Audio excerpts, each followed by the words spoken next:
미국 국방부의 긴급 경고가 중동을 뒤흔들고 있습니다. 사우디는 한국과의 방산 계약을 취소하라. 미국과 이란이 전면전을 불사하며 제3차 중동 전쟁의 공포가 덮친 가운데 리야드 왕궁은 인류 역사상 가장 충격적인 동맹 교체를 단행했습니다. 우리는 한국을 선택한다. 미국의 전시 상황에서 한국을 선택한 대가는 참혹했습니다. 70년 우방 미국이 보복을 예고했고 영국과 프랑스까지 적이 되었습니다. 그런데도 무함마드 빈 살만은 단 한 발자국도 물러서지 않았습니다. 도대체 왜 하필 한국이었을까요? 그 질문에 사우디가 내놓은 단 한마디에 전 세계가 경악했습니다. 당신들은 전쟁을 팔았지만 한국은 생존을 설계했습니다. 바로 그 순간 미국의 중동 방산 70년 독점 체제가 산산조각 나기 시작했습니다. 그런데 진짜 충격적인 건 그 다음이었습니다. 새벽 3시 15분 리야드 외곽 지하 80m에 위치한 방공사령부 지휘 통제실의 공기는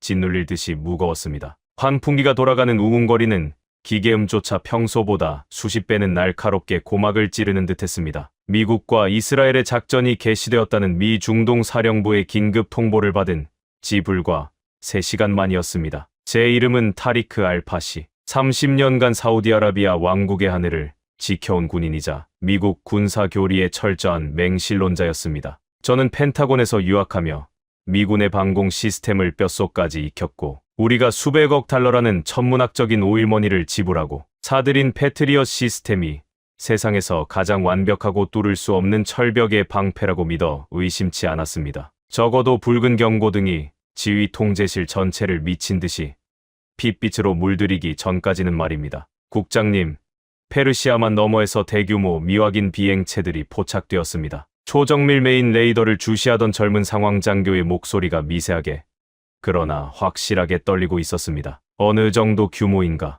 제가 묻기가 무섭게 전면 스크린 위로 충격적인 광경이 펼쳐졌습니다. 까만 지도 위에 나타난 붉은 점들은 한두 개가 아니었습니다. 수십 개, 아니 100개를 넘어가는 점들이 맹렬하게 남하하고 있었습니다. 이란의 즉각적인 보복 타격이 시작된 것입니다. 전 부대 전투 배치, 패트리엇 시스템 전면 가동해 표적의 궤적을 즉시 계산하고 사거리 안에 들어오는 즉시 전탄 요격한다. 단 한 대도 왕국의 영공에 들이지 마라. 저의 단호한 명령에 따라 훈련받은 오퍼레이터들의 손가락이 키보드 위를 바쁘게 움직였습니다. 요격 미사일 발사 준비 완료를 알리는 녹색 불빛들이 콘솔에 차례로 들어왔습니다. 지상 발사대에서 화염을 뿜으며 패트리엇 미사일들이 밤하늘로 솟구쳐 오르는 진동이 지하 벙커까지 전해졌습니다. 저는 내심 안도했습니다. 우리에겐 세계 최고의 무기가 있으니까요. 그러나 교차의 순간 상황실 안에는 환호성 대신 끔찍한 비명 같은 침묵만이 내려앉았습니다. 다층 복합 공격입니다. 이란의 신형 인공지능 자폭 드론 샤헤드 개량형에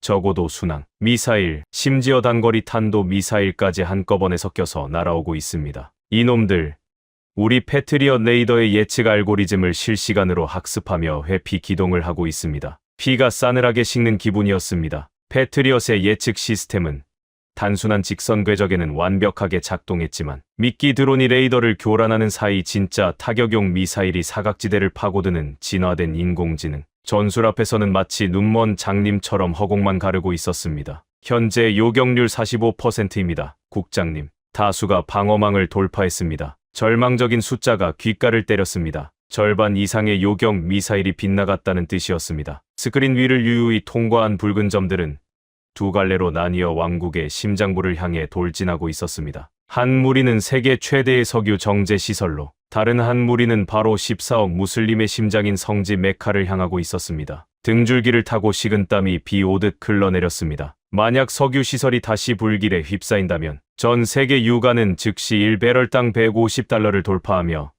전 지구적인 경제 대공황을 촉발할 것입니다. 그리고 성지 메카에 폭약이 떨어진다면 사우디 왕실의 정통성 자체가 완전히 붕괴되는 치명적인 재앙이었습니다. 30년의 맹신이 산산조각 나는 순간이었습니다. 우리가 돈으로 샀던 것은 무적의 안보가 아니라 언젠가 깨질 수밖에 없는 얇은 유리 방패였던 것입니다. 아침 햇살이 사막을 붉게 물들일 무렵 긴급 소집된 왕궁의 거대한 안보 회의실에는 숨막히는 침묵이 감돌고 있었습니다. 상석에 앉은 젊은 왕세자의 눈빛은 면도날처럼 날카로웠습니다. 어젯밤에 참담한 방어 실패 보고는 받았소. 그래서 해결책은 무엇이오? 국방장관이 진땀을 닦으며 대답했습니다. 미국 펜타곤의 사드 시스템 추가, 배치와 최신형 패트리엇 지원을 긴급 요청했습니다. 언제 가능하오? 최소 2월입니다.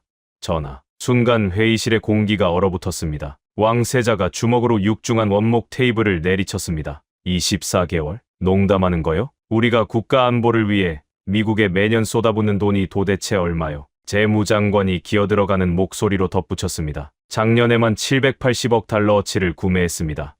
전하. 하지만 펜타곤 측에서는 우크라이나와 대만, 해협의 긴장 상태가 우선이라며 우리의 납기 순위를 뒤로 밀어버렸습니다. 심지어 그들은 납기를 앞당겨주는 조건으로 현재 우리가 보유한 구형 요격 미사일 1000발을 우크라이나에 우회 지원하라는 굴욕적인 거래까지 제안해왔습니다. 780억 달러, 한화로 100조 원이 넘는 천문학적인 돈을 쏟아붓고도 국가의 심장이 타들어가는 위기의 순간에 2년을 기다리라는 일방적인 통보를 받은 것입니다. 영국과 프랑스 역시 최소 18개월을 요구하며 위기를 빌미로 노골적으로 가격을 올리려 들고 있었습니다. 오일머니로 세상의 모든 안보를 살 수 있다고 믿었던 우리의 자존심이 철저하게 짓밟히는 순간이었습니다. 우리는 그들에게 70년을 함께한 피해 동맹이 아니라 언제든 돈을 빼먹고 아쉬울 때 버릴 수 있는 현금 인출기에 불과했던 것입니다. 깊은 절망의 한숨이 회의실을 채우던 그때 왕실 내에서 가장 과감한 실용주의자로 꼽히는 살만 빈 칼리드 왕자가 조용히 입을 열었습니다. 전하, 한 가지 대안이 있습니다만 모든 시선이 그에게 쏠렸습니다. 살만 왕자는 흔들림 없는 눈빛으로 회의실 전면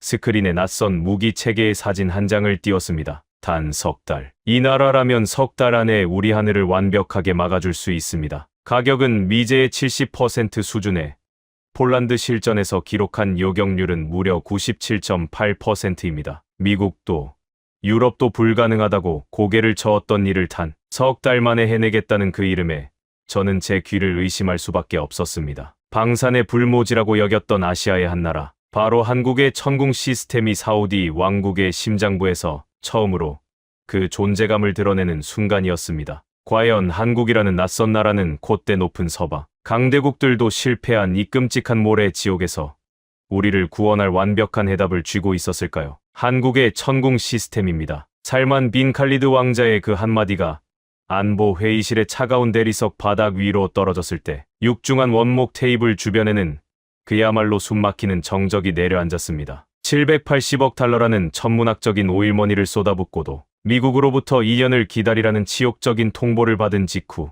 분노와 절망이 뒤엉킨 장관들의 얼굴에는 일순간 당혹감이 서렸습니다. 30년간 미군 교리만을 맹신해 온 저 타리크 알파시 국장 역시 두 귀를 의심했습니다. 가장 먼저 침묵을 깬 것은 굳은 표정의 국방장관이었습니다. 살만 왕자, 지금 농담을 하시는 거요. 한국이라니. 그들이 자동차나 스마트폰을 잘 만든다는 것은 나도 알고 있소. 하지만 방공 무기는 전혀 다른 차원의 문제요. 이슬람의 성지와 왕국의 심장부를 검증도 안 된 아시아 국가의 무기 체계에 맡기자는 겁니까? 우리는 지금 미국의 사드나 최신형 패트리엇을 논의하고 있는 중입니다. 국방장관의 목소리에는 명백한 불쾌감이 묻어 있었습니다. 서방의 군사 기술이 아니면 철저히 무시하는 우리 군. 수뇌부의 뿌리 깊은 편견이 그대로 드러나는 대목이었습니다. 재무장관 역시 헛기침을 하며 거들었습니다. 게다가 한국은 이스라엘처럼 실전 경험이 풍부한 나라도 아니지 않습니까? 우리의 돈은 단순히 고철 덩어리를 사는 데 쓰이는 게 아닙니다. 70년 동안 세계의 질서를 주도해 온 서방 세계와의 정치적,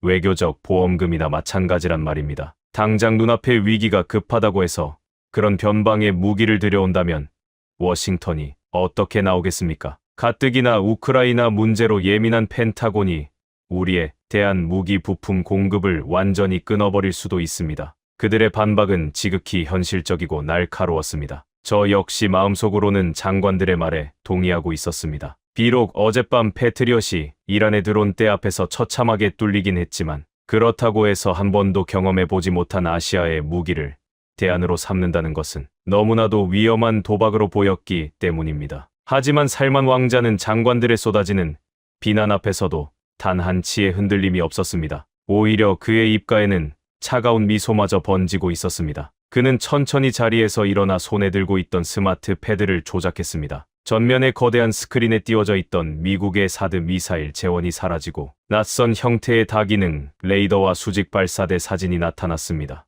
그리고 그 옆에는 붉은색 글씨로 선명하게 적힌 두 개의 숫자가 깜빡거리고 있었습니다. 석 달, 그리고 97.8%. 장관님들께서 우려하시는 바는 잘 알겠습니다. 하지만 우리는 지금 외교적 예의나 정치적 보험을 논할 여유가 없습니다. 어젯밤 우리의 하늘이 어떻게 뚫렸는지 벌써 잊으셨습니까? 당장 이란의 미사일이 우리 정유 시설을 불태우고 메카의 하늘을 위협하고 있습니다. 펜타곤이 자비를 베풀어 주기를 기다리는 2년 동안 우리 왕국의 경제와 자존심은 잿더미가 될 것입니다. 살만 왕자의 목소리는 조용했지만 회의실의 공기를 압도하는 묘한 힘이 있었습니다. 그는 스크린의 숫자를 손가락으로 가리켰습니다. 이것은 폴란드 국방부에서 극비리에 작성된 실전 요격 평가 보고서의 원본 데이터입니다. 얼마 전 러시아의 지원을 받은 국경 지대에 드론 공격 당시 한국의 천궁 시스템이 기록한 수치입니다. 놀라지 마십시오. 총 47차례의 실전 침투 시도 중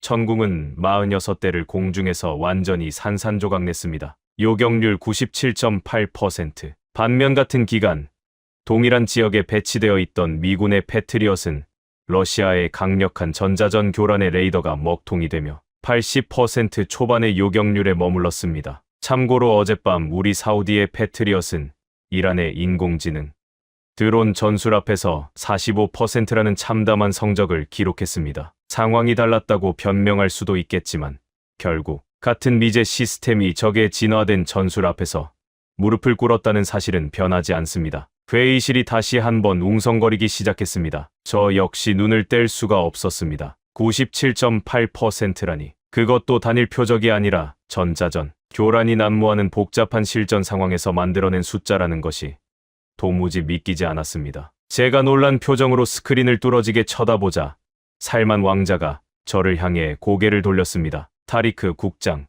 당신은 최고의 방공 전문가이니 이 의미를 잘 알 겁니다. 미국 시스템은 폐쇄적인 블랙박스 구조라 적의 새로운 교란 전술에 즉각 대응하기가 불가능에 가깝습니다. 워싱턴에 데이터를 보내고 소프트웨어 업데이트를 기다리는 데만 수개월이 걸리죠. 하지만 한국은 달랐습니다. 그들은 다중 주파수 호핑 기술이 적용된 A사 레이더를 사용해 러시아의 전파 방해를 스스로 뚫어버렸고 실시간으로 회피 궤도를 계산해냈습니다. 게다가 가격은 패트리엇의 70% 수준에 불과하고 무엇보다 단 석 달이면 사우디 영토에 포대를 전면 배치할 수 있다고 확약했습니다. 미국이 버린 우리를 한국이 구하겠다는 겁니다. 석 달 대 24개월, 97.8% 대 45%. 모든 객관적인 숫자가 한국의 무기를 선택해야 한다고 소리치고 있었습니다. 30년 동안 미제 무기만을 다뤄온 저의 굳건한 신념에 거대한 균열이 가는 소리가 들리는 듯했습니다. 성능, 가격,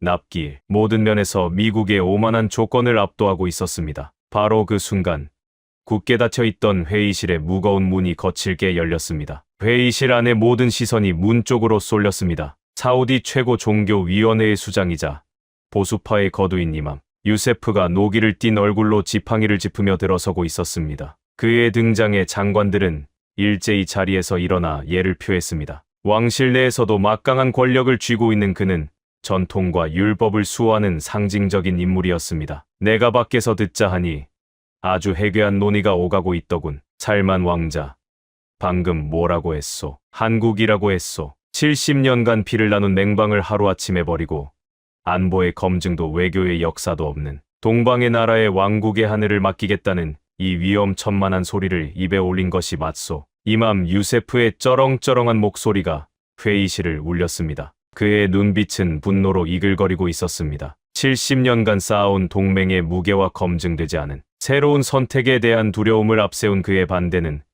군사적 성능 차원과는 완전히 다른 정치적이고 전략적인 거대한 장벽이었습니다. 우리가 미국 무기를 써온 것은 그들과의 70년 동맹이 왕국의 안전을 보증하는 정치적, 군사적 보험이었기 때문이오. 무기 하나의 성능 수치만 보고 이 거대한 안보 동맹의 근간을 흔든다면 워싱턴은 우리를 배신자로 낙인 찍고 무기 부품 공급은 물론 정보 공유까지 완전히 끊어버릴 것이오. 그때 가서 한국이라는 나라가 미국을 대신해 왕국의 등을 지켜줄 수 있겠소. 당장 이 어리석은 계획을 철회하시오. 숨막히는 긴장감이 맴돌았습니다. 아무도 감히 원로 지도자의 분노 앞에서 입을 열지 못했습니다. 그러나 살만 왕자는 뒤로 물러서지 않았습니다. 그는 오히려 천천히 이맘 유세프에게 다가가 정중하지만 단호한 어조로 입을 열었습니다. 존경하는 이맘이시여, 거의 한 세기 전 우리의 위대한 건국 국왕께서 왕국을 통일하실 때 쓰셨던 소총이 어느 나라 것이었는지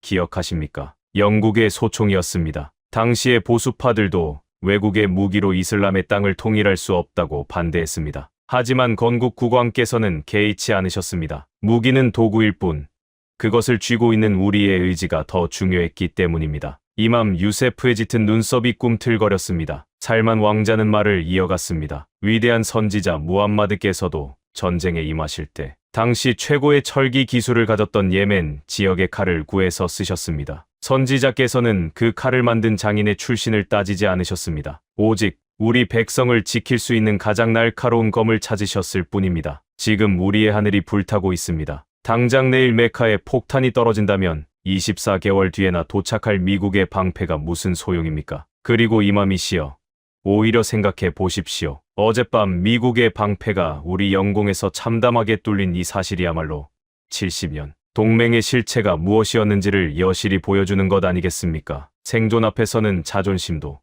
전통도 사치일 뿐입니다. 우리에게 필요한 것은 왕국의 백성을 지킬 가장 강력하고 빠른 방패이며 지금 그 방패는 워싱턴이 아니라 한국의 서울에 있습니다. 살만 왕자의 웅변은 논리적이었고 정치적 명분마저 완벽하게 제압하고 있었습니다. 이맘 유세프는 수염을 파르르 떨었지만 더 이상 반박할 명분을 찾지 못하고 입을 굳게 다물었습니다. 회의실에는 폭풍이 지나간 듯한 무거운 고요만이 남았습니다. 모든 논쟁을 조용히 지켜보고 있던 사우디 왕세자가 마침내 무거운 침묵을 깨고 입을 열었습니다. 그의 한마디에 중동의 방산 지도가, 아니 세계의 역사가 뒤바뀔 참이었습니다. 살만 왕자의 말이 맞소. 명분으로 미사일을 막아낼 수는 없는 법. 우리는 자존심 대신 생존을 선택할 것이오. 하지만 숫자가 아무리 화려해도 우리의 두 눈으로 직접 확인하기 전까지는 함부로 왕국의 운명을 맡길 수 없소. 왕세자의 날카로운 시선이 저를 향해 꽂혔습니다. 타리크 국장, 당신이 오늘 밤 당장 한국으로 떠나시오. 당신의 그 깐깐한 미군식 잣대로 그들의 시스템을 철저하게 발가벗겨 보시오. 폴란드에서 통했던 그 97.8%의 기적이 이 지옥 같은 사막의 모래바람 앞에서도 똑같이 통할 수 있는지, 그들이 우리를 급할 때만 돈을 빼먹는 호구로 보는지, 아니면 진정한 피를 나눌 안보의 형제로 생각하는지 당신의 두 눈으로 똑똑히 확인하고 오시오. 명령이 떨어졌습니다. 70년의 맹신을 깨고 낯선 대안을 마주해야 하는 순간이었습니다. 저는 즉시 짐을 꾸려 7,000km가 넘는 비행기에 올랐습니다. 비행기 창밖으로 까만 밤하늘을 바라보며 제 머릿속은 수많은 질문으로 터질 것 같았습니다. 영하의 추위와 평원만 펼쳐진 동유럽 폴란드에서 성공을 거둔 시스템이었습니다. 과연 그 한국이라는 나라의 무기가 섭씨 50도를 오르내리는 가마솥 같은 더위와 눈조차 뜰 수 없는 잔인한 모래폭풍이 몰아치는 중동의 가혹한 자연환경을 버텨낼 수 있을까요? 진실을 확인하기 위한 초읽기는 이미 시작되고 있었습니다. 7,000km, 사우디아라비아 리야드에서 대한민국 수도 서울까지 날아가는 11시간 동안 제 머릿속은 온통 의심과 불안으로 가득 차 있었습니다. 비행기 창밖으로 펼쳐진 까만 밤하늘을 멍하니 바라보며 저는 수없이 같은 질문을 되뇌었습니다. 24개월을 부른 미국의 오만함을 꺾기 위해 왕세자께서 쥔 카드가 하필 아시아의 작은 나라라니. 아무리 폴란드 실전에서 97.8%라는 경이로운 숫자를 기록했다고 한들 영하의 눈보라가 치는 동유럽의 환경과 섭씨 50도를 오르내리며 기계의 뼛속까지 파고드는 중동의 모래 지옥은 완전히 다른 세상이었습니다. 저는 철저하게 깐깐한 미군식 잣대로 그들의 시스템을 발가벗겨 모순을 찾아내리라 다짐하며 인천국제공항에 첫 발을 내디뎠습니다. 아흘란 와 사흘란, 타리크 국장님, 먼 길 오시느라 고생 많으셨습니다. 공항 귀빈실 문이 열리고 저를 맞이한 사람은 한국 방산업체의 중동 총괄을 맡고 있는 백승민 전무였습니다. 40대 중반의 다부진 체격을 가진 그는 저를 보자마자 완벽한 아랍어 억양으로 인사를 건넸습니다. 저는 순간 귀를 의심했습니다. 지난 30년간 미 국방부의 펜타곤 관리들이나 프랑스 무기상들을 수도 없이 만나봤지만 그들은 단 한 번도 우리의 언어로 먼저 인사를 건넨 적이 없었습니다. 그들은 항상 오만한 태도로 영어나 불어를 강요했고 우리가 그들의 방식에 맞추기를 원했습니다. 하지만 백승민 전무는 달랐습니다. 아랍어가 아주 유창하시군요. 놀랐습니다. 제가 굳은 표정을 살짝 풀며 대답하자 그는 사람 좋은 미소를 지으며 말했습니다. 두바이와 쿠웨이트 현장에서 10년을 뒹굴었습니다. 중동의 모래바람을 직접 맞아보고 그곳의 문화를 온몸으로 이해하지 못한다면 어떻게 그분들의 생명을 지키는 진정한 파트너가 될 수 있겠습니까? 무기를 파는 것은 기술이지만 안보를 책임지는 것은 마음을 나누는 일이라고 배웠습니다. 파트너, 그리고 마음. 780억 달러를 현찰로 쥐어주고도 순위를 뒤로 밀리며 철저하게 호구 취급을 받았던 저에게 백 전무의 첫인상은 신선한 충격이었습니다. 하지만 감상에 젖을 시간은 없었습니다. 우리의 하늘은 당장 내일이라도 뚫릴 수 있는 끔찍한 위기 상황이었으니까요. 저희 일행은 곧바로 한국의 남쪽 거대한 방산공단이 자리한 창원으로 향했습니다. 철통 같은 보안을 뚫고 한화의 생산 라인 내부에 들어선 순간 아시아 무기에 대해 가지고 있던 저의 마지막 편견마저 산산조각 나고 말았습니다. 제 눈앞에는 낡고 영세한 조립 공장이 아니라 수백 대의 첨단 로봇팔과 수천 명의 엘리트 엔지니어들이 일사불란하게 움직이는 거대하고 숨막히는 최첨단 테크노밸리가 펼쳐져 있었습니다. 이곳이 바로 천궁 시스템의 심장, A사 레이더와 요격 미사일의 최종 조립 라인입니다. 현재 폴란드 수출 물량을 소화하면서도 사우디아라비아의 긴급 요청에 대비해 이미 생산 라인을 2배로 증설해 24시간 불가동하고 있습니다. 백 전무의 안내를 받으며 저는 입을 다물 수 없었습니다. 거대한 육각형의 레이더, 돔이 조립되는 과정을 지켜보던 저는 날카로운 질문을 던졌습니다. 백 전무님, 솔직히 묻겠습니다. 당신들의 A사 레이더가 폴란드의 추위와 러시아의 전자전을 이겨냈다는 것은 서류로 잘 보았습니다. 하지만 중동은 다릅니다. 우리 사우디의 여름은 섭씨 55도를 가볍게 넘깁니다. 게다가 눈에 보이지 않는 미세한 모래먼지가 기계 속으로 파고들면 그 천하의 미제 페트리어 레이더조차 과열로 뻗어버리거나 모터가 타버리기 일쑤입니다. 이 정밀한 장비가 그 지옥 같은 모래 폭풍을 버틸 수 있다고 자신하십니까? 저의 도발적인 질문에 백 전무는 당황하기는커녕 오히려 기다렸다는 듯이 빙긋 웃었습니다. 그는 저를 생산 라인 안쪽의 거대한 환경 통제 실험실로 안내했습니다. 두꺼운 방음유리 너머로 굉음이 울리고 있었습니다. 그 안에서는 천궁 레이더의 축소 모델이 거센 강풍과 함께 붉은 모래를 정통으로 두들겨 맞고 있었습니다. 스크린에 표시된 실험실 내부 온도는 무려 섭씨 60도를 가리키고 있었습니다. 국장님, 우리는 사우디아라비아 정부가 우리에게 입찰을 제안하기도 전인 1년 전부터 이미 중동의 기상청 데이터를 10년치 이상 모조리 쓸어와 분석을 끝냈습니다. 백 전무가 태블릿 화면을 넘기며 설명했습니다. 이 레이더의 냉각 시스템은 일반적인 공랭식이 아닙니다. 섭씨 60도에 끓어오르는 열기 속에서도 자체적으로 완벽한 항온을 유지하는 특수 액체 냉각 방식을 적용했습니다.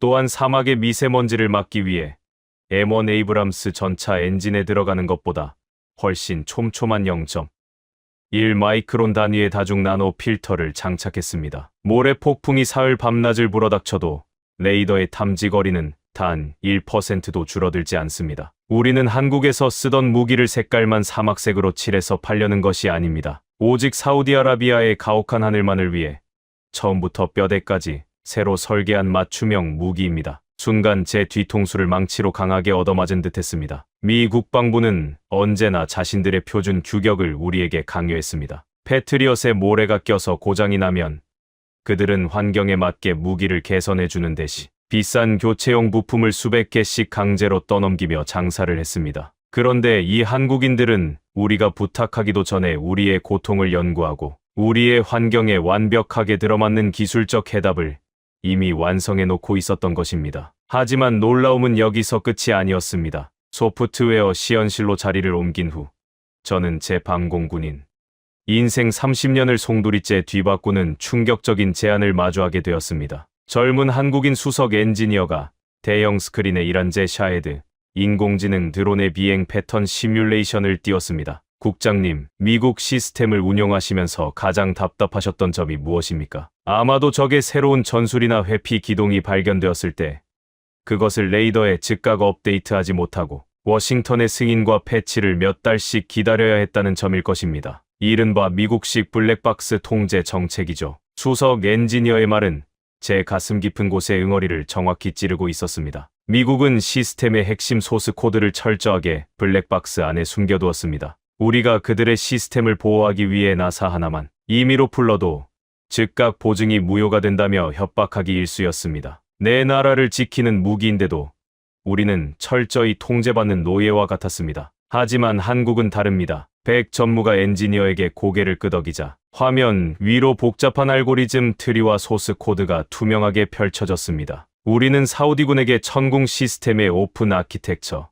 즉 소프트웨어의 기본 뼈대 구조를 개방할 것입니다. 이란이 내일 당장 새로운 드론을 만들어 공격해 온다 해도 사우디의 엔지니어들이 직접 이 소스 코드를 만져서 새로운 요격, 알고리즘을 단 하루 만에 레이더에 심을 수 있습니다. 우리는 시스템을 팔고 떠나는 장사꾼이 아닙니다. 사우디가 스스로의 힘으로 하늘을 지킬 수 있도록 기술의 열쇠를 넘겨드리는 것입니다. 기술의 열쇠, 스스로 지킬 수 있는 힘. 그 말을 듣는 순간 제 가슴 깊은 곳에서 뜨거운 무언가가 울컥하고 치밀어 올랐습니다. 그날 저녁 공장 시차를 마치고 백 전무와 마주 앉은 자리에서 저는 솔직한 심정을 털어놓았습니다. 백 전무님, 왜 이렇게까지 하는 겁니까? 당신들은 훌륭한 무기를 만들었고 비싸게 팔아먹을 수도 있습니다. 핵심 기술을 쥐고 흔들면 우리가 평생 당신들에게 의존하게 만들 수도 있죠. 미국이나 유럽이 지난 70년간 우리에게 해왔던 것처럼 말입니다. 백 전무는 잠시 창밖의 화려한 서울 야경을 바라보았습니다. 그리고 아주 낮고 진중한 목소리로 입을 열었습니다. 타리크 국장님, 불과 70여 년 전 저희 한국은 참혹한 전쟁으로 이 땅의 모든 것이 잿더미가 되었던 나라입니다. 총 한 자루, 대포한 문을 스스로 만들지 못해 강대국들의 바짓가랑이를 붙잡고 피눈물을 흘리며 무기를 구걸해야만 했죠. 내 나라의 목숨줄을 남의 나라 손에 쥐어주고 처분만을 기다려야 하는 그 처절한 비참함을 우리 한국인들은 그 누구보다 뼛속 깊이 알고 있습니다. 그의 눈빛은 진실했습니다. 한치의 거짓도 섞이지 않은 피눈물을 흘려본 자만이 가질 수 있는 묵직한 진정성이었습니다. 우리가 피땀 흘려 이 방산 기술을 일궈낸 이유는 다시는 남에게 우리의 생존을 구걸하지 않기 위해서입니다. 그리고 사우디아라비아 역시 지금 그런 벼랑 끝에 서 있다는 것을 알고 있습니다. 친구가 벼랑 끝에 서 있을 때 밧줄의 가격을 흥정하거나 밧줄 묶는 법을 숨기는 것은 도리가 아니지요. 우리는 사우디가 과거의 한국처럼 남에게 휘둘리지 않고 당당히 스스로 일어서기를 바랍니다. 그것이 바로 한국이 무기를 수출하는 방식이자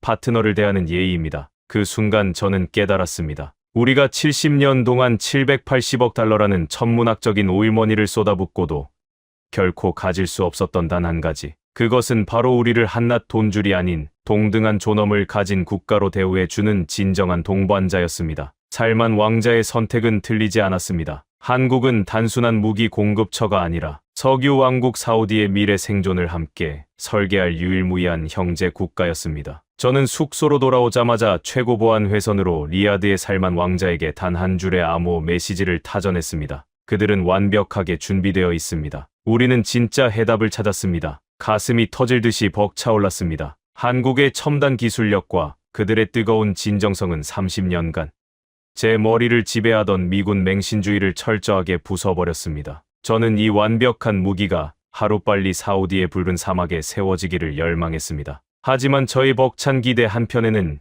여전히 서늘한 긴장감이 도사리고 있었습니다. 실험실의 시뮬레이션 숫자와 공장 라인에서의 굳은 약속은 완벽했습니다. 그러나 서류상의 데이터와 진짜 전쟁은 완전히 다른 법입니다. 무기라는 것은 결국 통제되지 않는 끔찍한 대자연 앞에서도 적의 악랄한 기습 앞에서도 스스로를 증명해내야만 합니다. 한 달 뒤 사우디아라비아 서북부에 위치한 붉은 죽음의 땅 네푸드 사막에서 역사적인 천궁의 첫 실전 시연회가 열릴 예정이었습니다. 그곳에는 한국 무기가 실패하기만을 손꼽아 기다리며 비웃음을 장전한 미국 중동 사령부의 콧대 높은 장성들과 호시탐탐 우리의 뒤통수를 노리는 프랑스 무기상들이 팔짱을 낀 채 매의 눈으로 지켜보고 있을 것입니다. 과연 이 아시아의 낯선 무기는 사막의 태양이 모든 것을 태워버리듯이 자결하고 인공 모래 폭풍이 시야를 완벽하게 가리는 그 가혹한 모의 전투의 지옥 속에서도 자신만만하게 장담했던 그 완벽한 기적을 증명해낼 수 있을까요? 중동의 70년 낡은 질서가 무너질지 아니면 또다시 오만한 서방의 발밑에 무릎을 꿇을지 결정될 운명의 카운트다운이 마침내 사막의 붉은 모래 위에서 시작되고 있었습니다. 한국 창원 공장에서 돌아온 지 한 달 뒤 사우디아라비아 북서부에 위치한 붉은 죽음의 땅 네프드 사막. 이곳에서 마침내 왕국의 운명을, 아니 중동 전체의 방산 지도를 송두리째 뒤바꿀 역사적인 천궁의 첫 실전 시연회가 열렸습니다. 오전 10시가 채 되지 않은 시간이었지만 태양은 이미 사막의 모래를 이글이글 끓어오르게 만들며 기온을 섭씨 48도까지 끌어올리고 있었습니다. 숨을 들이마실 때마다 폐부 깊숙한 곳까지 불덩이가 들어오는 듯한 끔찍한 열기였습니다. 가만히 서 있기만 해도 전투복 안으로 땀이 비 오듯 쏟아졌습니다. 사막 한가운데 설치된 거대한 차양막 아래에는 전 세계 15개국에서 날아온 고문단과 방산업체 대표들이 속속 자리를 잡고 있었습니다. 그 중에서도 단연 눈에 띄는 것은 가장 상석을 차지하고 앉아있는 미 국방부 펜타곤의 중동 담당 차관보 리처드 벤스였습니다. 그는 팔짱을 낀 채 거만한 미소를 지으며 사막 한가운데 배치된 한국의 천궁 발사대와 레이더를 삐딱한 시선으로 훑어보고 있었습니다. 그의 옆에는 우리에게 18개월의 대기 시간과 30%의 바가지 할증을 요구했던 프랑스 탈레스사의 아시아 중동 총괄 임원이 자리를 함께하고 있었습니다. 타리크 국장, 굳이 이런 불쾌한 사막 한가운데까지 우리를 부른 이유가 뭡니까? 아시아의 장난감이 뜨거운 모래밭에서 어떻게 녹아내리는지 구경시켜주려고 부른 겁니까? 리처드 벤스가 시가를 입에 문 채 빈정거렸습니다. 그의 목소리에는 불쾌감과 오만함이 가득했습니다. 펜타곤의 그 뛰어난 분석가들은 한국이 폴란드에서 거둔 성적을 그저 운이 좋았던 탓이라고 평가하더군요. 러시아의 낡은 드론 몇 개 잡았다고 해서 이란의 최신형 다층 복합 미사일을 막아낼 수 있다고 생각한다면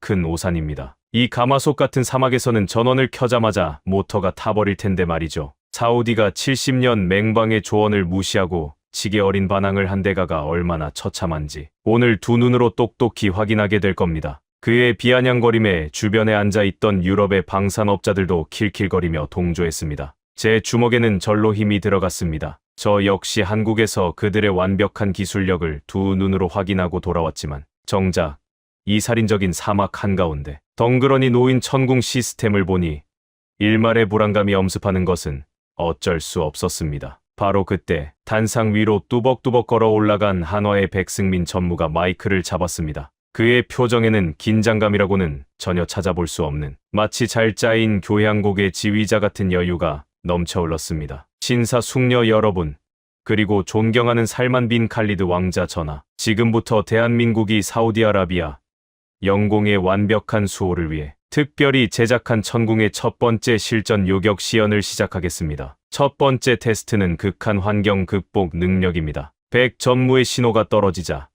사막 한가운데 설치된 거대한 인공 모래 폭풍 발생 장치 6대가 굉음을 내며 돌아가기 시작했습니다. 순식간에 붉은 모래바람이 하늘을 덮으며 차양막 앞에 가시거리를 탄 10m 앞도 보이지 않는 완벽한 암흑의 지옥으로 만들어버렸습니다. 모래 알갱이들이 차양막 유리를 때리는 소리가 마치 기관총 소리처럼 요란하게 울려 퍼졌습니다. 말도 안 돼. 저런 모래 폭풍 속에서는 세계 최고의 미군 레이더도 15% 이상 탐지 거리가 줄어듭니다. 저건 자살 행위입니다. 프랑스 대표가 어리둥절한 표정으로 중얼거렸습니다. 지금 시야가 완전히 차단된 사막 너머에서 가상의 적 드론이 발사되었습니다. 모니터를 주목해 주십시오. 백 전무의 여유로운 목소리와 함께 대형 스크린에 천궁의 A사 레이더가 보내오는 실시간 탐지 화면이 떠올랐습니다. 밖은 한 치 앞도 보이지 않는 붉은 폭풍의 소용돌이였지만 천궁의 심장은 전혀 요동치지 않았습니다. 한국에서 보았던 그 나노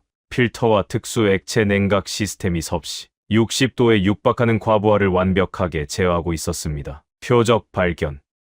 거리 89km, 고도 3000m. 오퍼레이터의 보고와 함께 스크린에 선명한 붉은 점이 깜빡였습니다. 모래 폭풍은 천궁의 A사 레이더에 단 1%의 장애물도 되지 못했던 것입니다. 요격 미사일 발사. 990. 땅을 뒤흔드는 진동과 함께 거대한 불기둥이 모래 폭풍을 뚫고 하늘로 솟구쳐 올랐습니다. 10여 초의 숨막히는 침묵이 흐른 뒤 시커먼 모래구름 너머 높은 하늘에서 눈부신 섬광과 함께 거대한 폭발음이 사막을 뒤흔들었습니다. 첫 번째 표적, 완벽하게 명중했습니다. 차양막 안에서는 숨을 들이켜는 소리가 여기저기서 터져 나왔습니다. 리처드 벤스 차관보의 입에 물려있던 시가가 미세하게 떨리고 있었습니다. 하지만 백승민 전무는 담담하게 다음 지시를 내렸습니다. 놀라기에는 이릅니다. 방금 보여드린 것은 준비 운동에 불과하니까요. 이제 진짜 메인 이벤트를 보여드리겠습니다. 지난번 사우디의 심장부를 노렸던 이란의 다층 복합 공격.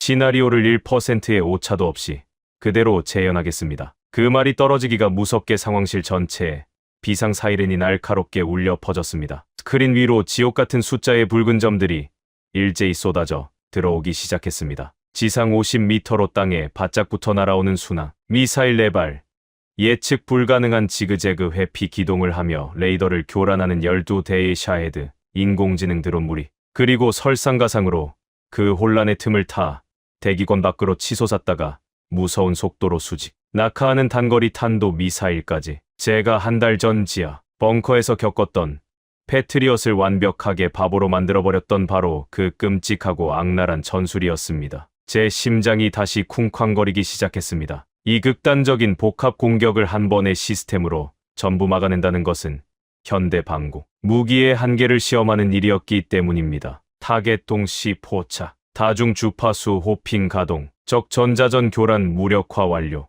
인공지능 요격 알고리즘, 타겟 우선순위 계산 완료.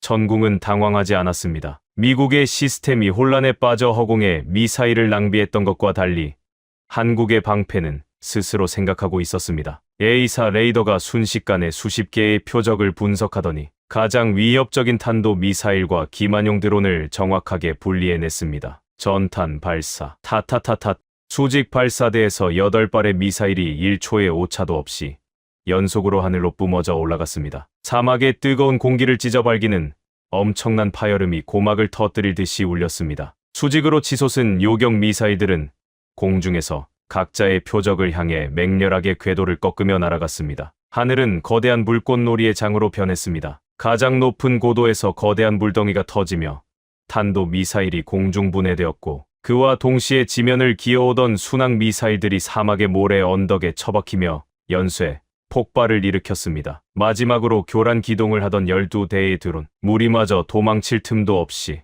그물을 덮어 씌운 듯이 완벽하게 격추되었습니다. 전 표적, 단 한 기의 생존도 없이 100% 요격 완료했습니다. 완벽한 침묵. 그 오만했던 15개국 참관단이 모여있는 차양막 안에는 바늘 떨어지는 소리조차 들리지 않을 만큼 끔찍한 정적이 흘렀습니다. 이것은 단순한 군사 시연이 아니었습니다. 지난 70년 동안 미국과 유럽이 만들어 놓았던, 그들이 아니면 절대 불가능할 것이라고 굳게 믿게 만들었던 견고한 방산 독점의 벽이 아시아의 작은 나라에 의해 산산조각 나는 혁명의 현장이었습니다. 리처드 벤스 차관보의 얼굴은 잿빛으로 변해 있었습니다. 그는 자리에서 벌떡 일어나며 당황한 기색을 감추지 못했습니다. 이건 말도 안 됩니다. 무언가 조작된 것이 틀림없소. 어떻게 단일 포대가 저런 복합 타격을 동시에 막아낸단 말이오. 그의 발악에 가까운 부정에 이번에는 살만 빈 칼리드 왕자가 차가운 썩소를 지으며 마이크를 넘겨받았습니다. 조작이라니요.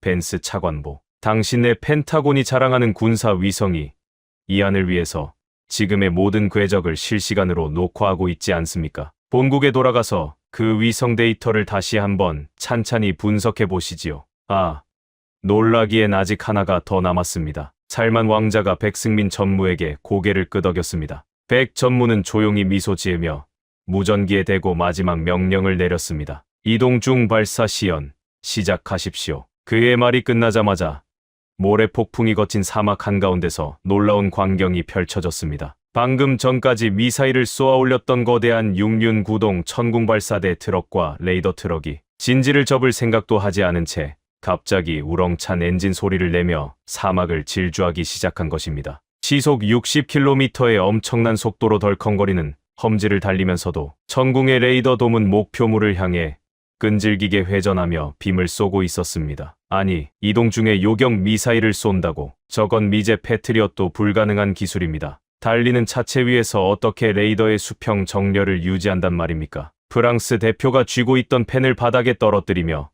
경악에 차 소리쳤습니다. 그것이 바로 한국의 기술입니다. 달리는 트럭 위에서 또 한 발의 미사일이 발사관을 뚫고 치솟았습니다. 발사 직후 트럭은 즉시 방향을 틀어 회피 기동을 했고 허공으로 날아간 미사일은 보란듯이 가상의 적 헬기 표적을 산산조각 냈습니다. 쏘고 바로 도망친다. 이른바 적의 보복 타격을 완벽하게 무력화시키는 슛. 스쿠트 기술이 중동 사막 한가운데서 완벽하게 구현된 것입니다. 모든 시연이 끝나는 순간 사우디아라비아 국방부 장관과 수많은 군 수뇌부 장성들이 자리를 박차고 일어나 기립박수를 쏟아내기 시작했습니다. 저 타리크 국장 역시 뜨거운 눈물을 삼키며 미친 듯이 박수를 쳤습니다. 우리가 드디어 진정한 하늘의 방패를 찾아낸 것입니다. 살만 빈 칼리드 왕자는 굳어버린 미국과 프랑스 대표단을 향해 단호하고도 역사적인 한마디를 내던졌습니다. 사우디아라비아 왕국은 오늘부로 차세대 방공 시스템 사업의 최종 승자로 대한민국의 천궁을 공식 채택합니다. 첫 번째 도입 규모는 12개 포대, 총 48억 달러 규모이며 약속대로 석 달 이내에 사우디 심장부에 전력 배치를 시작할 것입니다. 48억 달러, 한화 6조 원이 넘는 엄청난 금액의 계약이 펜타곤 고위 관리의 눈앞에서 아시아 국가의 손에 쥐어지는 순간이었습니다. 서방의 군사 기술이 아니면 안 된다고 고집하던 원로 지도자와 늙은 장관들의 편견도 네푸드 사막의 모래바람과 함께 완벽하게 증발해버렸습니다. 계약서에 서명이 이루어지는 그 짧은 순간 리처드 벤스 차관보의 위성 전화기에 불이 나기 시작했습니다. 백악관과 펜타곤이 발칵 뒤집힌 것입니다. 하지만 그들은 아직 사태의 심각성을 완전히 깨닫지 못하고 있었습니다. 사우디아라비아 왕국이 쏘아 올린 이 48억 달러짜리 충격적인 계약은 결코 하나의 사건으로 끝날 일이 아니었기 때문입니다. 미국의 70년 맹방이 한국을 선택했다는 이 묵직한 선언은 이제 곧 주변의 콧대 높은 아랍 국가들을 송두리째 뒤흔들 거대한 도미노의 첫 번째 조각이 쓰러진 것에 불과했으니까요. 네푸드 사막에서 울려 퍼졌던 거대한 폭발음과 사우디아라비아의 48억 달러 공식 채택 선언은 그야말로 중동에 굳건했던 모래 언덕을 단숨에 뒤엎어버린 거대한 지진이었습니다. 계약서의 잉크가 채 마르기도 전인 그날 자정, 제 집무실의 최고 보안 직통 전화기는 그야말로 불이 날듯이 울려대기 시작했습니다. 가장 먼저 다급하게 전화를 걸어온 사람은 불과 며칠 전까지만 해도 사막 한가운데서 우리를 촌뜨기 취급하며 비웃었던 미 국방부의 리처드 벤스 차관보였습니다. 타리크 국장, 무언가 큰 오해가 있는 것 같소. 살만 왕자 전하께서 잠시 감정적으로 치우치신 모양인데 우리 펜타곤이 사우디 왕국의 그 오랜 우정을 저버릴 리가 있겠소. 내가 방금 백악관 안보회의를 거쳐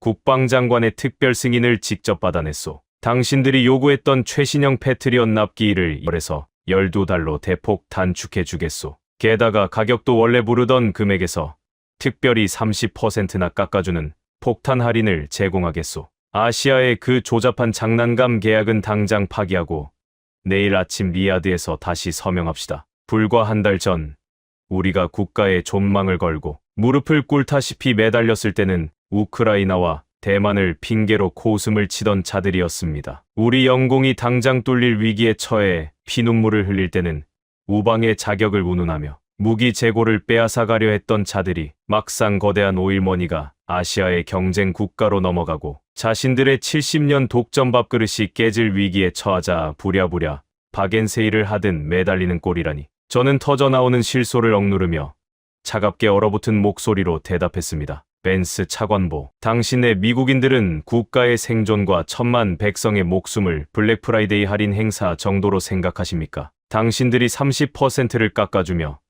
선심을 쓰는 척하는 그 12달 동안 이란의 미사일은 얌전히 창고에서 대기해준답니까? 우리가 70년 동안 780억 달러라는 천문학적인 돈을 쏟아부어 확인한 것은 당신들의 오만함뿐이었습니다. 이미 결정된 일입니다. 사우디아라비아의 하늘은 이제 우리가 선택한 진정한 파트너와 함께 지킬 것입니다. 두 번 다시 이런 모욕적인 흥정 전화는 걸지 마십시오. 저는 망설임 없이 전화를 끊어버렸습니다. 30년간 제 뼛속까지 지배했던 미군 맹신주의의 사슬을 제 손으로 직접 끊어내는 통쾌한 순간이었습니다. 하지만 놀라운 일은 다음 날 아침부터 본격적으로 시작되었습니다. 미국의 간담을 서늘하게 만든 사우디의 독자적인 행보는 주변의 콧대 높은 아랍 형제국들에게 엄청난 충격과 영감을 불어넣었습니다. 오전 9시 두바이의 통치자이자 아랍에미리트의 국방 수뇌부인 셰이크 막툼이 직접 전용기를 타고 리야드 공항에 착륙했습니다. 타리크 국장,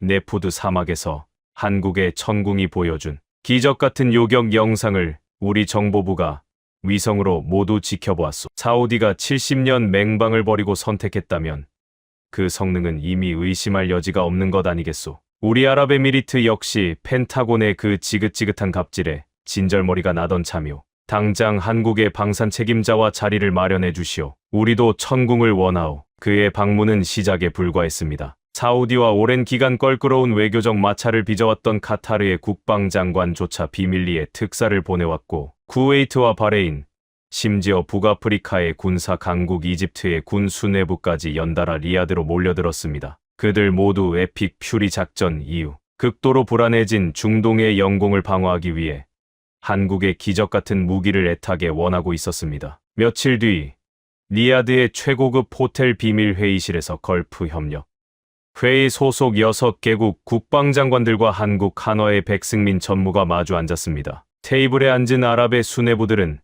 당장 천궁 포대를 자국에 들여놓기 위해 서로 엄청난 액수의 수표를 꺼내 들 기세였습니다. 백 전무, 우리 아랍에미리트도 사우디와 동일한 조건으로 8개 포대를 계약하겠소. 대신 수입만 하는 것이 아니라 우리 현지에서도 일부 조립을 할 수 있게 해주시오. 아랍에미리트 대표의 말에 질세라. 카타르와 쿠웨이트 대표도 앞다투어 현지 생산 조건을 내걸며 물량 확보 경쟁을 벌였습니다. 분위기가 과열되자 백승민 전무가 조용히 자리에서 일어나 지도를 펼쳤습니다. 그리고 중동의 역사를 송두리째 바꿀 그 누구도 상상하지 못했던 천재적인 대제안을 던졌습니다. 장관님들, 이렇게 각자 따로 수입하고 경쟁하실 필요가 없습니다. 한국은 여러분 모두에게 무기를 팔고 떠나는 단순한 상인이 될 생각이 없습니다. 저는 이 자리에서 걸프 6개국을 하나로 묶는 걸프 통합 현지 생산 체계의 구축을 제안합니다. 회의실이 일순간 조용해졌습니다. 백 전무는 확신에 찬 목소리로 설명을 이어갔습니다. 사우디아라비아는 막강한 자본과 넓은 영토를 바탕으로 천궁의 핵심인 A사 레이더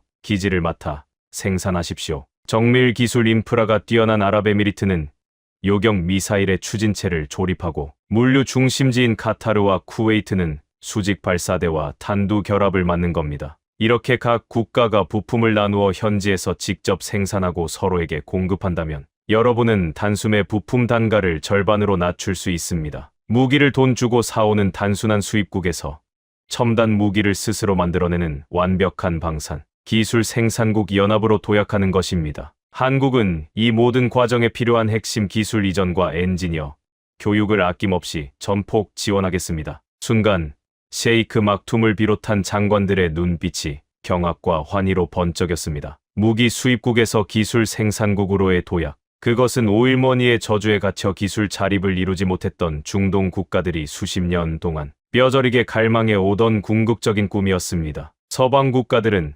자신들의 통제력을 잃을까봐 절대 내어주지 않던 그 핵심 기술의 열쇠를 한국은 중동 전체의 평화를 위해 아낌없이 테이블 위에 올려놓은 것입니다. 이것은 단순한 거래가 아닙니다. 형제의 맹약입니다. 우리 아랍에미리트는 전적으로 동의합니다. 그 자리에서 즉각적인 합의가 이루어졌습니다. 사우디아라비아의 48억 달러 계약을 마중물로 시작된 이 거대한 도미노는 수주 만에 걸프 6개국이 모두 참여하는 총 300억 달러, 한화로 무려 40조 원에 육박하는 대한민국 방산, 역사상 전무후무한 최대 규모의 통합방공연합 계약으로 팽창했습니다. 미국의 70년 낡은 제국이 무너지고 대한민국을 중심으로 한중동의 새로운 안보 질서가 완벽하게 탄생하는 눈부신 순간이었습니다. 하지만 축배의 샴페인을 터뜨리기에는 사막의 밤바람이 너무나도 서늘했습니다. 한국의 한화 엔지니어들이 밤낮을 가리지 않고 사막 위에서 사투를 벌이며 천궁 배치를 완료한 직후 한동안 숨을 고르며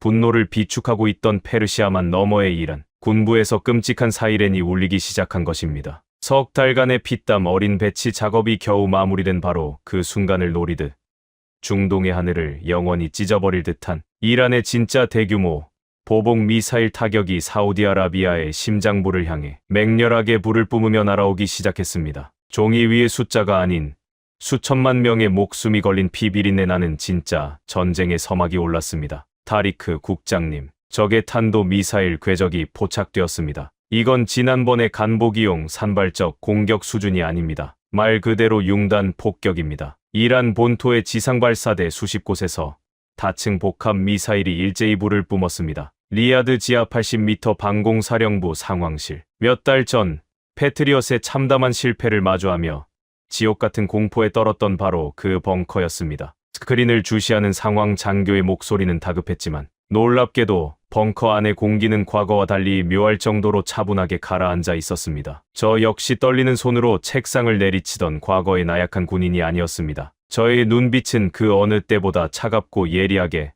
전면 스크린의 붉은 점들을 노려보고 있었습니다. 그동안 사우디의 사막에는 진정한 기적이 일어나 있었습니다. 한국의 한화 엔지니어들은 우리와 약속했던 석 달이라는 불가능에 가까운 납기일을 초단위로 완벽하게 지켜냈습니다. 섭씨 50도를 오르내리는 가마솥. 더위 속에서 한국의 기술자들은 땀띠와 모래먼지를 뒤집어 쓴 채 밤낮을 가리지 않고 사우디 군인들과 함께 숙식하며 발사대를 세우고 레이더를 0점 조정했습니다. 그들의 헌신적인 땀방울 덕분에 지금 리야드와 성지 메카 그리고 핵심 정유 시설을 둘러싼 모래 언덕 위에는 미국의 패트리엇을 밀어낸 한국의 천궁 포대들이 철통 같은 다층 방어망을 형성하며 굳건히 포문을 열고 있었습니다. 이제 그들이 흘린 땀이 백승민 전무가 약속했던 97.8%의 기적이 진짜 피가 튀는 실전에서 생존을 증명해야 할 운명의 시간이 도래한 것입니다. 적의 선두 공격 편대, 고도 20km 상공에서 극초음속으로 낙하 중, 동시에 지상 10m 고도로 기어오르는 순항 미사일 20여 발 확인. 후방에서는 인공지능 샤헤드 자폭 드론 무리가 때를 지어 우리 레이더 기지를 노리고 쇄도하고 있습니다. 스크린 위로 새까맣게 몰려드는 붉은 점들의 숫자는 무려 87개. 에픽 퓨리 작전 이후 이란이 사우디의 숨통을 끊어버리기 위해 작정하고 쏘아올린 한국가의 방공망을 완전히 마비시키고도 남을 끔찍한 물량이었습니다. 전 포대, 천궁 A사 레이더 다중 추적 모드 전개, 수동 개입은 최소화하고 인공지능의 교전 우선순위 판단을 신뢰한다. 각 포대는 교전 수칙에 따라 타겟을 분할해서 즉시 전탄 요격하라. 제 명령이 떨어짐과 동시에 사우디 전역의 사막에 숨죽이고 있던 천궁의 거대한 육각형 레이더들이 미친 듯이 전파를 뿜어내며 밤하늘을 스캔하기 시작했습니다. 다중 주파수 호핑 작동 중. 적의 전자전 교란 공격을 완벽히 무시하고 있습니다. 표적 분할 완료. 요격 미사일 발사합니다. 쾅! 지축을 뒤흔드는 엄청난 폭음과 함께 리야드 외곽의 사막에서 수십 발의 천궁 미사일이 붉은 화염을 내뿜으며 칠흑 같은 밤하늘로 솟구쳐 올랐습니다. 수직으로 발사된 한국의 미사일들은 허공에서 짧게 자세를 제어하더니 마치 먹잇감을 노리는 사나운 매처럼 각자의 표적을 향해 무서운 속도로 궤도를 꺾으며 음속을 돌파했습니다. 방공사령부의 스크린은 요격 미사일을 뜻하는 푸른 점들과 적의 미사일인 붉은 점들이 교차하는 거대한 체스판으로 변했습니다. 과거 미제 무기를 쓸 때는 이 순간마다 오발과 회피, 기동에 속아 넘어가는 궤적을 보며 피눈물을 삼켜야 했습니다. 하지만 천궁은 달랐습니다. 고고도 탄도 미사일, 직격 파괴 확인. 고도 2000m, 궤도를 비틀며 도망가던 드론물이 융단 격추 성공. 초저고도 순항 미사일 역시 사막 능선을 넘기 직전 전량 파괴되었습니다. 밤하늘 높은 곳에서 태양보다 밝은 거대한 섬광들이 연달아 번쩍이며 지옥의 불꽃놀이를 수놓았습니다. 이란의 미사일들은 사우디의 도심이나 정유 시설 근처에는 다가오지도 못한 채 수십 킬로미터 밖의 텅 빈 사막 상공에서 산산조각이 나며 고철 덩어리로 변해 모래 위로 우박처럼 쏟아져 내렸습니다. 남은 표적 10개, 5개, 3개, 최종 잔여 표적 1기, 사막 외곽 비인가 구역 상공에서 요격 완료.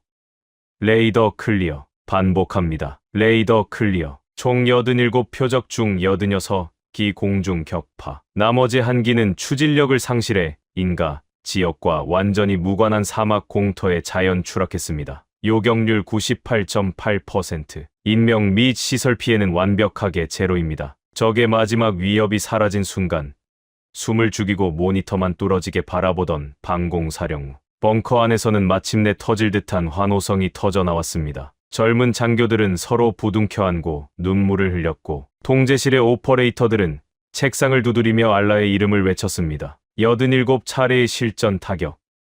결과는 단 한 명의 민간인 피해도 단 하나의 핵심 시설. 손상도 없는 기적 같은 98.8%의 완벽에 가까운 요격이었습니다. 실험실의 숫자도 네푸드 사막의 모의 훈련도 아니었습니다. 국가의 명운이 걸린 끔찍한 진짜 전쟁 한복판에서 아시아의 작은 나라가 만들어준 방패가 1,400만 사우디 국민의 목숨과 14억 무슬림의 신성한 성지를 완벽하게 지켜낸 것입니다. 저는 털썩 의자에 주저앉아 두 손으로 얼굴을 감쌌습니다. 30년의 군 생활 동안 그토록 애타게 갈망해 오던 진정한 평화와 안도감이 비로소 제 온몸을 감싸고 돌았습니다. 미국은 24개월 뒤에나 주겠다고 으름장을 놓았던 그 하늘의 평화를 한국은 단 석 달 만에 완벽한 현실로 만들어 우리 손에 쥐어주었습니다. 이날 밤의 완벽한 요격전은 단순히 미사일 몇 발을 막아낸 군사적 승리가 아니었습니다. 이란의 거대한 보복 타격이 사우디의 흠집 하나 내지 못하고 완벽하게 분쇄되었다는 사실이 전 세계로 타전되자마자 폭등하던 국제 유가는 거짓말처럼 진정세를 되찾았습니다. 벼랑 끝에 몰렸던 세계 경제는 깊은 안도의 한숨을 내쉬었고 에픽 퓨리 작전으로 불붙었던 중동의 끔찍한 확전 위기마저 차갑게 식어버렸습니다. 한국의 압도적인 방산 기술 하나가 폭주하던 전쟁의 광기를 멈춰 세우고 세계의 질서를 바로잡은 것입니다. 하지만 천궁이 사우디아라비아에 남긴 진짜 위대한 기적은 하늘 위의 불꽃놀이로 끝난 것이 아니었습니다. 완벽하게 지켜진 이 평화로운 하늘 아래 끔찍한 위기를 넘긴 석유 왕국의 붉은 모래 위에서는 수십 년 동안 그토록 꿈꿔왔던 진정한 자주국방과 위대한 경제 부흥의 싹이 찬란하게 피어나기 시작했습니다. 과연 무기를 사오는 철저한 늘에서 스스로 무기를 만드는 기술의 주인으로 거듭난 사우디아라비아의 이면에는 어떤 위대한 유산이 싹트고 있었을까요? 리야드의 맑은 아침 햇살이 거대한 통유리창을 통과해 제 집무실 책상 위로 따뜻하게 쏟아져 내리고 있었습니다. 에픽 퓨리 작전으로 중동 전체가 불바다가 될 뻔했던 그 끔찍한 위기의 밤으로부터 어느덧 2년이라는 시간이 흘러 있었습니다. 저는 김이 모락모락 피어오르는 찻잔을 들고 창가로 다가가 평화로운 수도의 스카이라인을 조용히 내려다보았습니다. 수백 개의 거대한 타워 크레인들이 쉴 새 없이 움직이며 하늘을 향해 마천루를 쏘아 올리고 있었고 도로에는 활기찬 사람들과 수많은 차량이 끊임없이 흐르고 있었습니다. 불과 2년 전 우리는 이 모든 화려한 문명이 하룻밤 사이에 잿더미로 변할지도 모른다는 끔찍한 공포에 떨고 있었습니다. 이란의 그 잔혹했던 87차례의 실전 보복 타격. 만약 한국의 천궁 시스템이 요격에 실패해서 우리의 정유 시설에 불이 붙었다면 전 세계 유가는 1배럴당 $150를 훌쩍 넘기며 지구촌 전체를 비참한 경제 대공황의 늪으로 끌고 들어갔을 것입니다. 하지만 그런 비극은 결코 일어나지 않았습니다. 한국의 방패는 사우디아라비아의 영공을 완벽에 가깝게 막아냈고 그 압도적인 승리의 결과는 단순한 군사적 방어를 넘어 사우디아라비아라는 국가의 운명 자체를 완전히 새로운 궤도로 올려놓았습니다. 가장 먼저 변화를 맞이한 것은 기적처럼 살아난 경제였습니다. 에픽 퓨리 작전 직후 짐을 싸서 중동을 떠나려던 글로벌 투자 은행들과 거대 다국적 기업들은 이란의 그 무시무시한 미사일 융단 폭격이 사우디 영공에서 허무하게 가루가 되어버리는 기적 같은 광경을 위성으로 목격한 뒤 오히려 투자금을 2배, 3배로 늘려 리야드로 몰려들기 시작했습니다. 이곳은 이제 중동에서 아니 전 세계에서 가장 하늘이 안전한 국가다. 월스트리트의 전설적인 투자자들이 앞다투어 선언했습니다. 그들이 쏟아부은 천문학적인 자본 덕분에 살만 빈 칼리드 왕자께서 야심차게 추진하던 수백조 원 규모의 미래 신도시 네옴시티 프로젝트는 단 한 번의 중단도 없이 가속 페달을 밟을 수 있었습니다. 하늘의 안전이 보장되자 사막 위에는 거대한 유리 도시가 속속 솟아올랐고 사우디아라비아는 석유 의존 경제에서 벗어나 첨단 기술과 관광의 중심지로 도약하는 벅찬 황금기를 맞이하게 된 것입니다. 하지만 제가 30년 군 생활을 통틀어 가장 가슴 벅차게 생각하는 진정한 기적은 화려한 빌딩 숲이 아니라 사우디 동부의 다란 지역에 세워진 거대한 방산 합작 공장에서 일어나고 있었습니다. 저는 한 달 전 백승민 전무와 함께 그 다란의 천궁 핵심 부품 생산 공장을 시찰하기 위해 방문했습니다. 과거 미국의 패트리엇을 쓸 때 우리는 고장난 부품 하나를 교체하기 위해 값비싼 비용을 지불하고 펜타곤에서 기술자가 비행기를 타고 날아오기만을 수주 동안 하염없이 기다려야만 했습니다. 미군은 절대 자신들의 무기 분해를 허락하지 않았고 우리는 우리 땅을 지키는 무기의 내부 구조조차 알지 못하는 철저한 까막눈이었습니다. 그러나 한국은 달랐습니다. 다란 공장의 거대한 방진 출입구를 통과해 최첨단 클린룸 내부로 들어선 순간 저는 제 눈을 의심할 수밖에 없는 감동적인 광경을 마주했습니다. 눈부시게 하얀 방진복을 입은 수백 명의 사우디아라비아 청년 기술자들이 한국의 한화 엔지니어들과 어깨를 나란히 한 채 복잡한 A사 레이더의 핵심 모듈을 직접 납땜하고 조립하고 있었던 것입니다. 언어는 달랐지만 그들은 쉴 새 없이 도면을 가리키며 열띤 토론을 벌였고 한국의 기술자들은 자신들이 수십 년간 피땀 흘려 축적해온 뼈저린 노하우를 단 하나의 숨김도 없이 사우디의 젊은이들에게 전수해주고 있었습니다. 타리크 국장님, 저기 보이십니까? 저것이 바로 일주일 전 우리 사우디아라비아 엔지니어들의 손으로 직접 깎고 조립해낸 천궁 레이더의 첫 번째 국산화 냉각 팬 부품입니다. 품질 테스트 결과 한국 창원 공장에서 만든 오리지널 부품과 단 1%의 성능 차이도 없는 완벽한 메이드 인 사우디 부품입니다. 백승민 전무가 자랑스러운 얼굴로 부품을 가리키며 말했습니다. 메이드 인 사우디. 그 단어를 듣는 순간 제 가슴이 뜨겁게 달아올랐습니다. 무기 수입국에서 기술 생산국으로 도약하겠다는 걸프 연합의 그 야심찬 꿈이 바로 이곳 한국인들의 진정성 어린 도움 속에서 완벽한 현실로 피어나고 있었던 것입니다. 오후에는 더 뜻깊은 행사가 공장 대강당에서 열렸습니다. 사우디아라비아 역사상 최초로 방산 핵심 기술 이전 과정을 수료한 100명의 여성 엔지니어들의 졸업식이 거행된 것입니다. 검은 히잡 위로 하얀 안전모를 쓴 여성들이 초롱초롱한 눈빛으로 단상을 바라보고 있었습니다. 과거 보수적인 율법에 얽매여 운전대조차 잡지 못했던 사우디의 여성들이 이제는 국가의 영공을 지키는 최첨단 미사일 레이더를 직접 설계하는 핵심 인력으로 다시 태어난 것입니다. 수석 졸업생인 28살의 엔지니어 누라가 단상에 올라 마이크를 잡았습니다. 그녀의 목소리는 미세하게 떨렸지만 그 어느 때보다 당당했습니다. 불과 몇 년 전까지만 해도 우리는 이 거대한 왕국에서 안보의 철저한 방관자였습니다. 하지만 한국의 훌륭한 엔지니어 선생님들은 우리에게 쇳덩어리 무기를 넘겨준 것이 아니라 스스로 생각하고 스스로를 지켜낼 수 있는 지혜의 열쇠를 넘겨주셨습니다. 우리는 더 이상 누군가에게 생존을 구걸하지 않을 것입니다. 조국의 하늘은 이제 우리 사우디아라비아 여성들의 손으로 직접 깎아낸 레이더로 지켜낼 것입니다. 우리에게 진정한 자립의 기회를 주신 대한민국에 깊은 감사를 드립니다. 누라의 연설이 끝나자 대강당은 터질 듯한 기립박수와 환호성으로 가득 찼습니다. 보수파 이맘 유세프마저 결사반대했던 그 낯선 아시아의 시스템이 이제는 낡은 관습을 깨고 여성들에게 첨단 기술의 주역이라는 새로운 생명을 불어넣는 위대한 사회적 혁명으로까지 이어지고 있었던 것입니다. 저는 몰래 눈시울을 붉히며 힘차게 박수를 쳤습니다. 졸업식이 끝나고 다란 공장의 옥상으로 올라간 저는 붉게 물들어가는 사막의 웅장한 석양을 바라보며 곁에 선 백승민 전무에게 조용히 말을 건넸습니다. 백 전무님, 70년 동안 미국은 우리에게 수백억 달러어치의 무기를 팔았습니다. 하지만 그들은 철저하게 고철 덩어리만을 팔았을 뿐 우리가 그 무기의 주인이 되는 것은 결코 허락하지 않았습니다. 우리가 평생 그들에게 의존하는 나약한 노예로 남기를 바랐으니까요. 백 전무는 말없이 사막의 지평선을 응시하며 제 말을 경청했습니다. 하지만 한국은 달랐습니다. 당신들은 우리에게 무기를 판 것이 아니라 우리 스스로 이 잔인한 세계에서 살아남는 방법을 완벽하게 설계해 주었습니다. 자존심을 잃고 벼랑 끝에 서 있던 우리에게 먼저 손을 내밀어 동등한 존엄을 가진 파트너로 대우해 주었죠. 사우디아라비아는 아니 중동의 모든 아랍 형제들은 대한민국의 이 위대한 헌신과 피 끓는 진정성을 결코 잊지 않을 것입니다. 백승민 전무가 특유의 사람 좋은 그러나 묵직한 신뢰가 담긴 미소를 지으며 제게 손을 내밀었습니다. 한국도 과거의 뼈저린 폐허 속에서 누군가의 도움을 받고 피눈물로 일어선 나라입니다. 혼자서 강해지는 것은 장사꾼도 할 수 있지만 함께 강해지는 것은 오직 진정한 형제만이 할 수 있는 일입니다. 앞으로도 대한민국은 사우디아라비아의 가장 든든한 방패이자 성장의 동반자가 될 것입니다. 함께 가시지요. 타리크 국장님. 저 역시 그의 손을 굳게 맞잡았습니다. 두 사람의 굳센 악수 너머로 사우디의 밤하늘에 촘촘히 박힌 별들이